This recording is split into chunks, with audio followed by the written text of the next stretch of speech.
Good afternoon. Late na ako nag-open ng vlog, guys.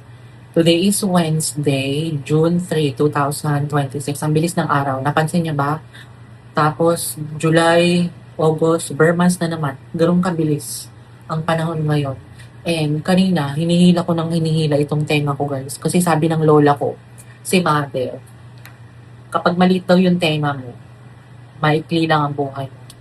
Pero parang, alam mo yun, pinagdadasal ko na lang kung ano man yung mangyari sa akin, ganyan, diba? I always surrender kay God. Kung ano yung problema ko, kung ano yung mangyari sa akin, I surrender my life kasi hindi mo naman hawak ang buhay natin, diba? And nung nakaraang araw, I have group mates before. We have dance group. Pussycat Dolls ng mga bata ako. Tapos, anim kami dun eh.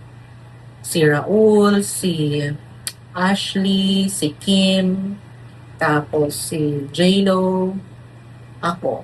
Sino pa yung isa? Si JM. JM ba yun? Or MJ? Tapos, nung nakaraang araw, nawala si J-Lo, namatay siya. I think he is 34 years old. And I don't know why. I think galing pa siya ng Australia eh. Tapos yun. Tapos, sa Santa Barbara siya nakaburol. Eh, hindi naman ako makauwi, guys. Diba? Tapos noong 2015, meron din kaming kagrupo, si MJ, namatay din siya. Hindi ko din alam kung ano nangyari. Pero, hindi ko alam. Ayoko magkwento about sa ganyan, diba? Kaya alam nyo as much as possible. Siyempre, may memories din kami, diba? Meron pa akong isang friend na nasa Canada ngayon, si Ava, si Brian. So, mag-ingat ka dyan kung napapanood mo ito. Tapos, sana magpalakas pa tayo, di ba? Kasi alam niyo, napapansin ko, pabata ng pabata ang mga na mamatay ngayon. Hindi ko alam sa lifestyle ba nila, which is lagi lang pupuyat, which is sa, alam mo naman sa trabaho namin guys, di ba? Laging puyat, laging pagod, kaya, ay, naku, nakakaloka. And, nag-sunscreen lang pala ako nitong Brilliant Skin Essentials, kasi, maaraw, kumukulimlim. Pero sabi, mga 1 p.m. is uulan. 30% chance of rain. And, nag-lip shiner lang ako ng Nivea. Tapos, nilagan ko ng Maybelline New York. Nag-accessories lang din ako nito. Tapos itong t-shirt ko, hindi pa ako nag-ARP. T-shirt ko is from H&M. Tapos, hindi ko na ipakita itong palda ko. Hindi ko alam kung mamaya ipakita ko sa iyo. Sabi ko na ba, nag-accessories lang ako nito mga to. Daling ko itong Trader Joe's na bag. Dinadala ko ito para kapag may nabili ako sa labas, meron akong lagayan na malaki. Tapos wipes. Pinalitan ko na yung wipes ko kasi di ba yung wipes ko noong nakaraan ang laki-laki. Ito na yung ginamit ko yun. Pinili ko sa SNR. Nakakalungkot talaga guys. Hindi pa. Ganun pala. Ganun pala ang buhay talaga natin. Tapos today, ang plano ko is magpa-8 session. Kasi last session ko na sa Dermastrata ng aking underarm. So far, so good naman siya. Pero parang hindi ako satisfied. Kapag nagpapa-diode ako, nawawala yung hair niya. Pero in a couple of weeks, like ngayon, pang 17 days, tumutubo yung hair. And then parang kumakapal siya kasi inaahit nila di ba? Kaya sabi ko, hindi na ako magpapaganon, parang hindi ako satisfied. Okay siya, pero hindi ako satisfied kasi gusto ko talagang mawawala yung parang laser, yung hair laser talaga. Diode pala yun. Parang mabagal yung Tapos ino-offeran pa nila ako na, ma'am, gusto niyo po ba? Meron na naman kaming promo, ha? 8 session na ngayon kinuha ko, pero parang wala akong naramdaman na Tapos kapag pumupunta ako dun, ginagaslight nila ako na, ay, nakakalbo na yung ditong part. Diba? Oh my God. Hindi ako maluloko. Bibili na lang siguro ako ng IPN. No? Parang may nakita ako 3,000 plus. Tapos ako na lang magaganon-ganon. At least, yun, pati dito, pwede kong pati sa lens, pwede kong ma-IPL, intense pulse lightning. And patuloy ko lang tong buhok ko and then alis na din tayo maya-maya. Kaninang breakfast is pandesal lang ako. Tapos, ano ba yun? Spanish bread. Kasi kagabi yun yung dinner ko, kaya inalmusal ko na lang din yung natira ko. Kung gusto niyo ng masarap na Spanish bread at saka cheese pandesal, Yung mura lang ha, dito sa Bagong Ilog sa Talipapa, merong bakery na nagtitinda. Color violet yung store nila. Hanapin niyo na lang. So yun guys, mag-prepare lang ako. Pabango lang ako nitong Bath and Body Works.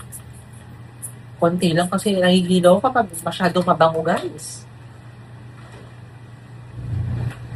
And then, ang ating salamin, alam niyo naman tayo bulag. Nako, lopat na itong light ko. Tanggalin mo na nga, buti na lang umaraw. Naghihingalo na siya. Kaya pa ba, May? Nabili ko to sa TikTok shop. Akala ko pa naman matagal siyang malobat. Pero parang ang bilis niyang... Pero minsan, kapag pinatay ko siya, kahit hindi ko siya chinarge, bigla siyang lumiliwanag. Bakit kaya? Dahil ba sa araw? Linisan ko lang itong salamin ko guys and then alis na tayo maya. Guys, this is the outfit and the bag. And let's go na. Bago pa tayo makabutan ng ulan. Patayin natin ang ating electric fan. Alam niyo naman, uso ang sunog. Grabe. Grabe yung sunog sa may Bunga Pasig guys. Kagabi. June 2, 10 p.m. Tapos pinapatay ko din itong exhaust fan. Tara na. Ay, ang susi ko pala, oy.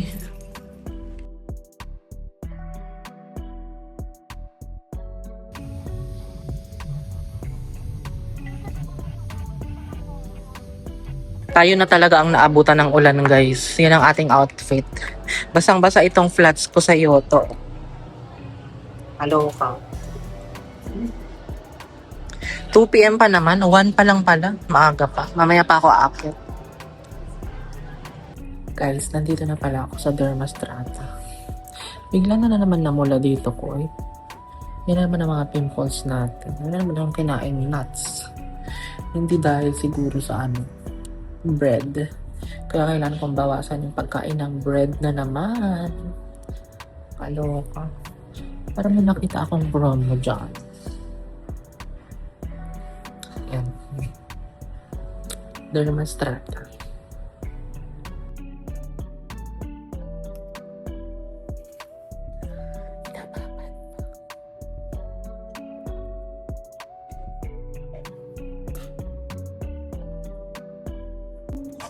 Guys, tapos nakatulog ako, kaloka. Guys, tapos na pala ako sa Dermastrata. Ang sarap sana kapag may service sila na nagmamassage sa Dermastrata. Nakatulog ako eh. Bongga. Malamig kasi at saka yung bed nila parang napaka-comfy. Ano kaya ang kakainin ko? Bili na lang siguro ako sa karinderya. Hindi ako makakapag-vlog dun guys kasi nag-e-echo yung voice ko. Kaloko. Sige na. Uwi na tayo. Maghanap tayo ng kakainin sa karinderya.